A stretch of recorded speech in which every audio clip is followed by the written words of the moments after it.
Hi there, everybody, and welcome back. It's Mark and Francis, the Restaurant Guys. And our guest today is our old friend, Natalie MacLean. She is the wine writer from Canada. Her new book is Unquenchable. Natalie, welcome back to the show. How are you? It's great to be here, guys. I'm fine. It's been a long time. You've been on the show a whole bunch of times, Natalie. Well, I think you guys like to drink as well, don't you? Yeah, and you're responsible for everything north of the border. Like, you have it all the way up to the Arctic Circle. You're like the wine go-to person for us.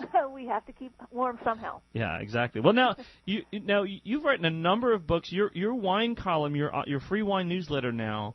I understand that it's a phenomenon, kind of like the Restaurant Guys, through the internet. You hit 125,000 people. Absolutely, yes, we did that. More than a month ago.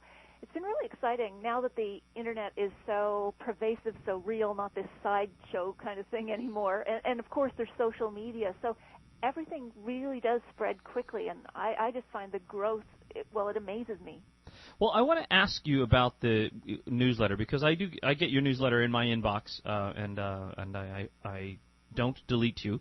So I think it's fascinating because we send out our newsletter as well, and if you want to subscribe to our newsletter, you can go to stageleft.com, and that's our restaurant, and you can get on our newsletter there. But I'm amazed now. Like you said, this started out as sort of a sideline thing. I think for a lot of people, it still is. I go home and I write about what happened in my day, or I write about wine, or I write about something I'm passionate about, and I'm really a banker during the day, but I write about wine at night. You make your living writing about wine. And this wine blog or this wine column that you don't charge for is available exclusively online, and it's widely read. How does that work in your personal life? How does that work in your professional life? Are you able to monetize that sufficiently? I'm really curious about that. Sure. Well, okay, so we have the website at nataliemaclean.com, and that's where folks can get the free newsletter. Like most people who are online now and making a living at it, you need multiple revenue streams. So there is that old-fashioned book that just came out this month, Unquenchable, and my first book. So there's that. There's advertising on the site. There are some folks who pay for early access to my wine reviews, although the majority, do obviously sign up for the free newsletter. And then I write, about 15 magazine columns. So when you put that all together, and that's paid for work, it does you do make it as a living, and it's I think like others, it's a passion. So I'd rather cobble it together that way than take a full-time marketing job or whatever. Well, and then not be able to focus on what you love. And exactly. And this is your endeavor. This is Natalie MacLean. You're an authority on wine, and writing in Canada, and obviously you write for all of North America, and we're online now. You write for the world, and I, as an American, get your newsletter. How is wine writing, wine buying, wine consuming, the government involvement in the marketplace different in Canada? And does it vary by province, like it does here in the United States, vary by state? It does. So we've got a patchwork as well. Perhaps not quite as diverse as in the United States, because I'm well aware of your three-tier system that everyone cherishes there. Kidding. But, we do have, some provinces have government monopolies, just as some states do. Others are privatized. And so these days, when you write about wine, you're trying to pick wines that are very widely available for everyone. And that doesn't mean lowest common denominator, but you are always aware that people have very different distribution systems and store stock. So you're always trying to keep that in mind when you recommend. But to that end, that is why I launched mobile apps. And in my mobile apps, of course, I have all the information that's on my website, including thousands of wine reviews. But what we've added to that is a barcode scanner, so that when you are in a liquor store in New Jersey, you can scan the barcode. There's 150,000 barcodes in there, and bring up the information on the wine. So that is really, really helping, this patchwork of distribution. That's got to add a lot of value, I think, to the consumer. Absolutely, and that's, I think, what we've got to do more and more is figure out how to make the technology work for us, not work for the technology. So, when I look at something, I always think, is it going to make shopping for wine easier, learning about it easier? I think that's why a lot of us are gravitating towards social media. E-newsletters are still important. A lot of people still want to learn that way, but there are lots of others who don't even want that. They'd rather just get your wine picks or your advice on Twitter or Facebook. So you kind of meet people where they're at instead of always asking them to come where you are, like your website. Now, let me ask, with your mobile app, does this bring up just your writing on the wine, or does it bring up information overall on the wine? It brings up both. So there are obviously so many wines, thousands and thousands of wines, and although I've been writing about wine for 12 years, I haven't reviewed every one, but what I've tried to do is put all of the information in there that I can, even for wines I haven't reviewed. So you will get, for some, when you scan it, you will get the name of the wine, the vintage, the alcohol level, suggested matches based on the grape, and so on. For others, you'll get my full tasting notes and scores, and for yet others, you'll get both of those and community reviews for that wine. So now I welcome people to submit their own take on a wine, and so that will come up as well if there are those community reviews for a wine. The things that you get there, I find that one of the problems that consumers face very often, and one of the reasons that, old-fashioned restaurateurs like Mark and I and our newsletters are still really very much in demand, and one of the reasons you see more and more, especially in places like Brooklyn where the liquor license law has allowed this to be economically feasible, little shops with 150 selections instead of the 10,000 selections you'll find in a large liquor store. One of the things people are looking for is, getting a lot of information isn't hard these days. Culling that information and making sure you have quality information and having someone to help you with a point of view, or at least to share their point of view with you and to know or somebody that you trust. That's exactly the word I was going to use. If someone's been reading your reviews and they taste wines that you like, just like in the restaurants here, if you have a bunch of wines that I've recommended and you enjoy them, you begin to trust me. Right. And to be able to have that trust mobilized cool. and in a liquor store with you, I think is a lot of value. And the way that if you invite people on your community to contribute to your app, well, at least there are other people who like Natalie McLean's Taste in Wine. So it's you have sort of a home base there. I think that's a really fascinating thing you've got going on there. Oh, that's good. I'm glad you agree. And, I think there is value in being selective and culling and curating, I guess is the in word these days. Because when I invite the community to review wines on my site, I am watching every review that gets posted, not just for spam and so on, but also that, the quality is there. I don't ask people to be wine experts. I am just looking for their opinions, but I am still looking at every single piece of information that is posted on my site and gets floated, put into the apps as well. So I think that is what people want, because I think one of the key issues in the wine industry is something we call dirty data, and it's not obscene or anything, but it's just a lot of mixed up data. When you throw information into an app or a site, because you're trying to collect it broad scale, and you're not curating it, you're not editing it, what happens is you start to bring up red Chardonnays from the Wikipediaizing of your website, right? Where anybody can just jump in and. But even Wikipedia is better policed than a lot of these wine websites. And the Dirty Data app, by the way, that's 99 cents. It's a very different. You're not going to find any wine reviews there. I made that up. There's really no Dirty Data app. So why don't I bet you're wrong. So there's none that I have any personal experience with anyway. So Natalie, let's we brought you here under the premises to talk of your new book. I should finish the title. It's Unquenchable: A Tipsy Quest for the World's Best Bargain Wines.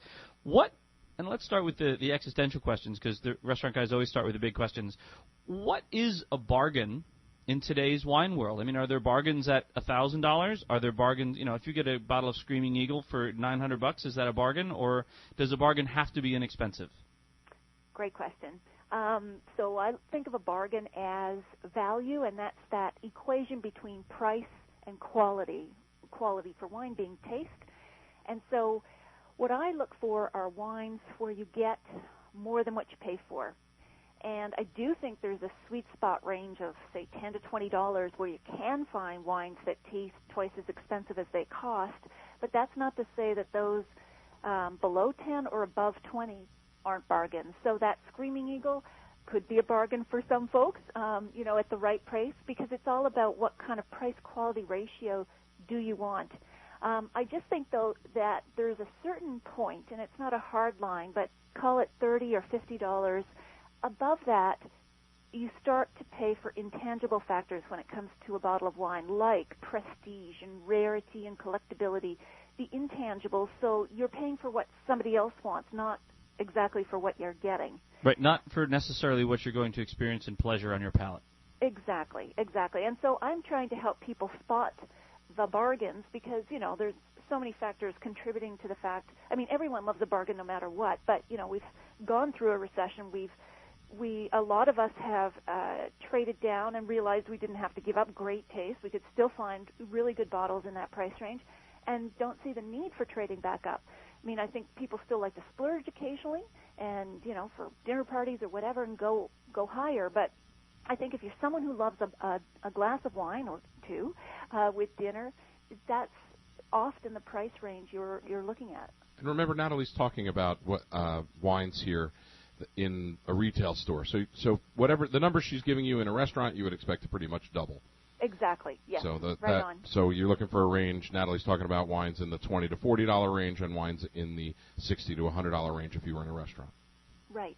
So, I think there's an interesting point there about finding wines at a lower price point. I want to say that one of the things that we have about 900 selections on our wine list, right?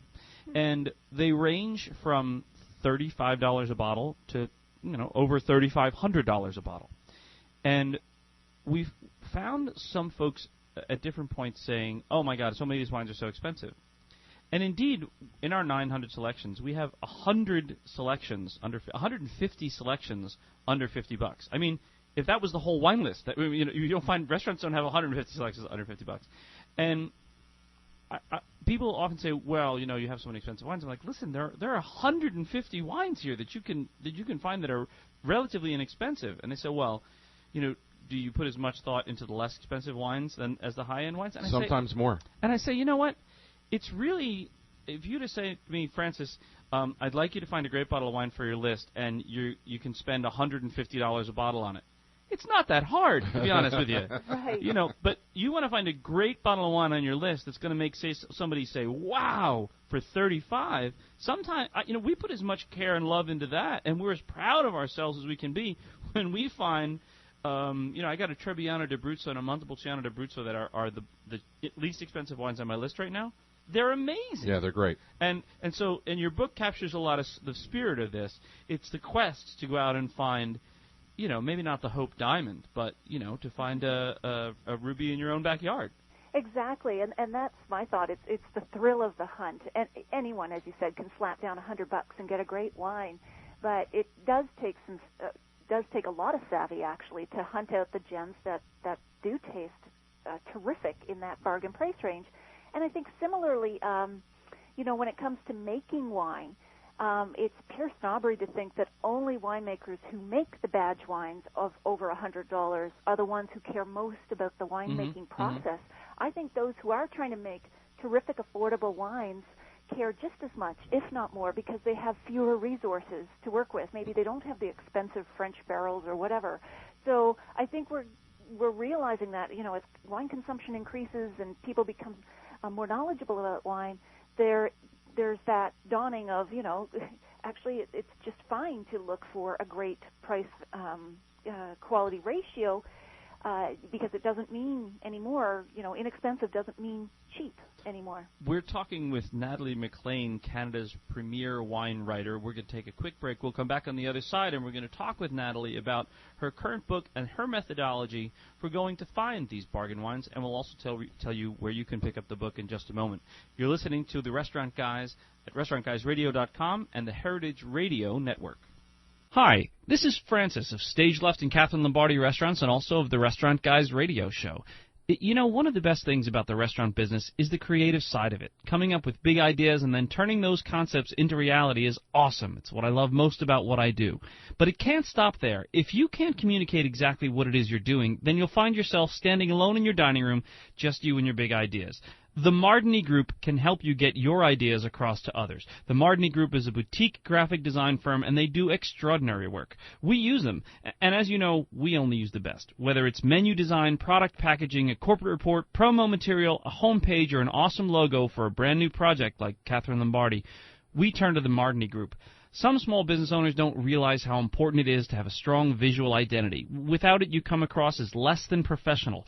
That can cost you trust, and that lowers your bottom line. First impressions count for a lot, and that's why you need the Mardini Group. Go to restaurantguysradio.com and click on the Mardini Group link, or call them at 718-694-9944. The Mardini Group for graphic design, 718-694-9944. Hey there, everybody. Welcome back. It's Mark and Francis, the Restaurant Guys. Natalie MacLean is our guest. We're talking about bargain wines, which her new book is about. Okay, so in Unquenchable, Natalie, how do you go about finding the bargain wines? What is your methodology for filling 200 and some odd pages with bargain wines, and what do people learn, not only just the wines that you recommended, but how you went about finding them and what you categorize as a bargain wine here?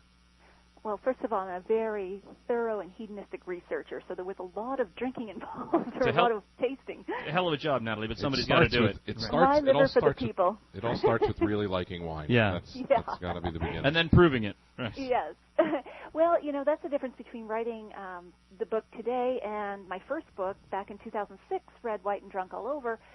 I was able to better crowdsource it, so to speak, through my website at nataliemaclean.com, because I was able to ask those 125,000 people where they thought the bargain regions were for wines these days. And so I narrowed it down from there. I had thousands of emails back. And then even within the 8 regions that I picked, I was getting their suggestions for wineries to visit.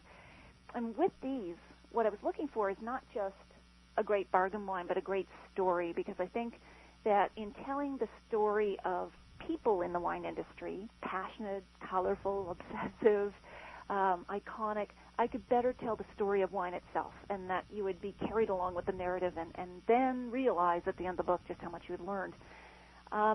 So what I did was look for those terrific regions, and at the end of each chapter there are insider tips as to why those regions make for great bargain wines. And so one of them, for example, one insider tip is go south.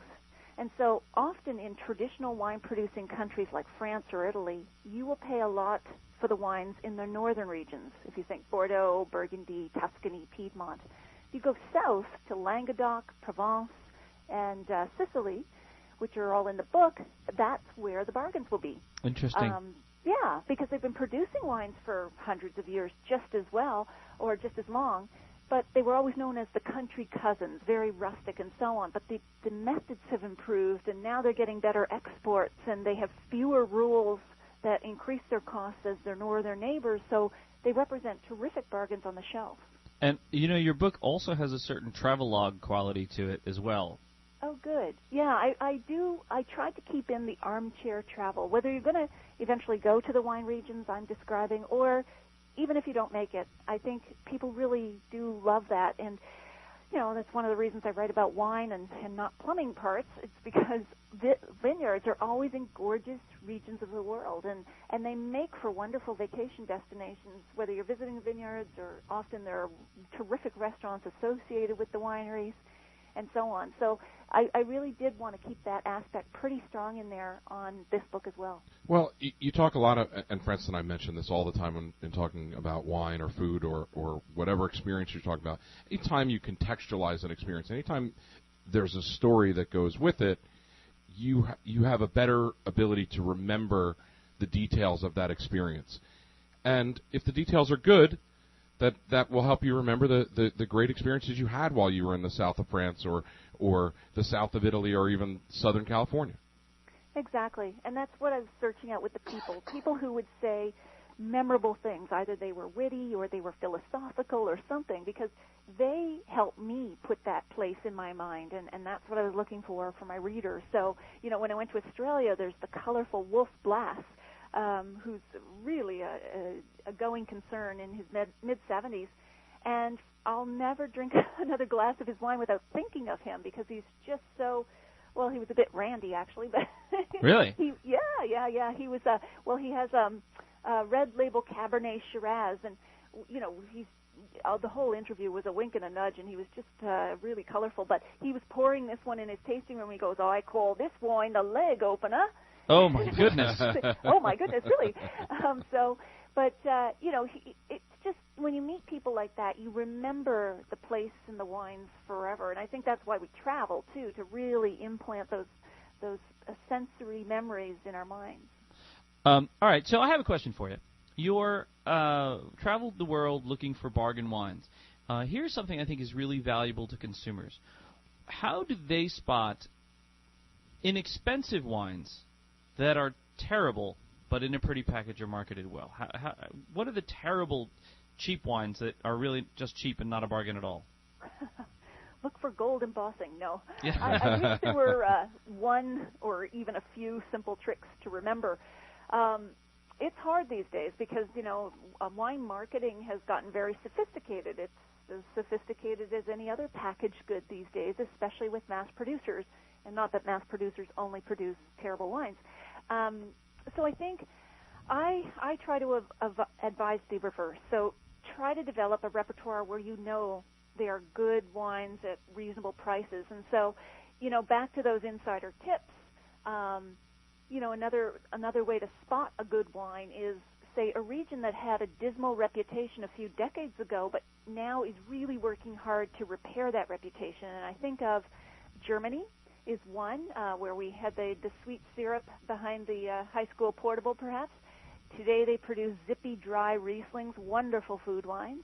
You can't read, a lot of the labels are still difficult to read if you're a total English-speaking person. But if you start to get familiar with their wines and their styles, you will always pay just a fraction of the cost for other that you would for other great white wines. The other thing, another region would be South Africa. They were out of our market due to apartheid for years, and so they are still trying to make an inroad into our market. That's another one to look for. Another insider tip would be go where it's warm because they have fewer costs. If you look at Argentina and Chile, it's a great vintage every year. They're not battling cold and mildew and rot. Labor is inexpensive. Land is cheap. So they've got natural cost advantages. All of these places, I think it's all good advice. Yet none of them would lead you to Canada. Is there any nepotism going on? There's a Canadian wine section in your book here. Is that a little bit of national pride there, Natalie? It is and it isn't.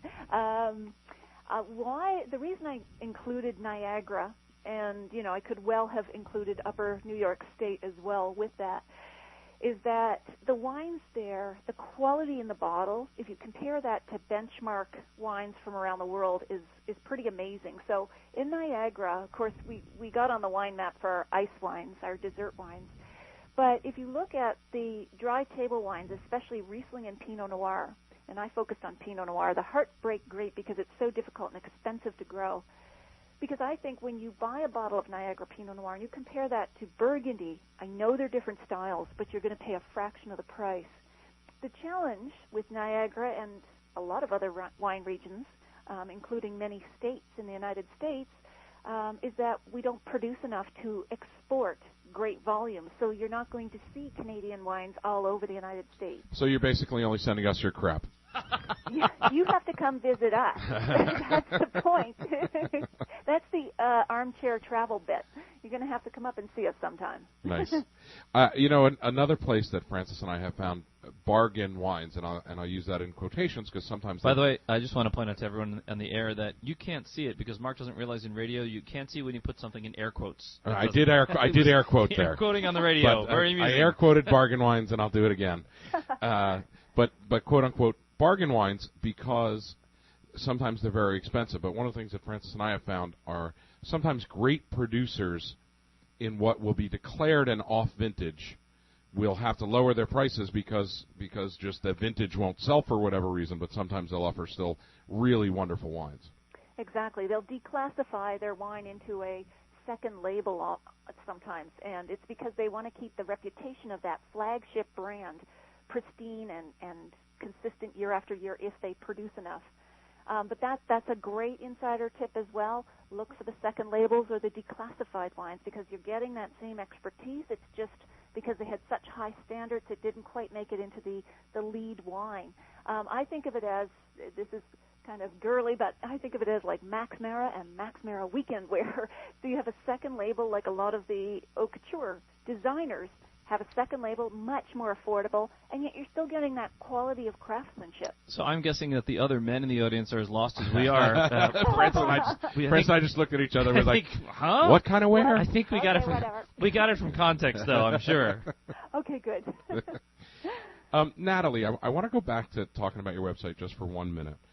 And I just something that I see, and Francis and I judge wines, but we generally don't give them a score. Do you feel pressure to kind of race to the market with your scores on a new wine just because you want to be the first person to judge something to get a score on it? I don't feel a pressure to be the first. I feel a responsibility to be comprehensive so that when you're in the liquor store, you're more than likely going to find lots of wines I've recommended because that's what people want. That said, if someone sends me a new bottle, fresh off the bottling line, I'll post my review as soon as I can. But I think the greater service is to have reviews for most of the wines you're likely to pick up in the store and go, I wonder if this is any good. It's way too much work, but Mark and I have often toyed with the idea of coming up with our own scoring system. It used to be the 20-point scale, and then Robert Parker and the Wine Spectator innovated with the 100-point scale, which made wine writing a lot more accessible to a lot of folks. And then I think people obsess a little too much on scores. I think so. Mark and I want to come up with the 124-point scale, right? So think of how great that would be. How many wines over 100 points? Like, I only have 100-point wines in my cellar. We need that. I think so. Hey, Natalie, your book is great. It's always a pleasure to have you on the show. It's been great chatting with you guys. I hope you have a very wine-soaked holiday. Yeah, so do we. We always do. We and all our patrons. Natalie McLean's new book is Unquenchable, A Tipsy Quest for the World's Best Bargain Wines. You can find out more about Natalie, her book, and her website at our website at restaurantguysradio.com. You're listening to us on that website as well as the Heritage Radio Network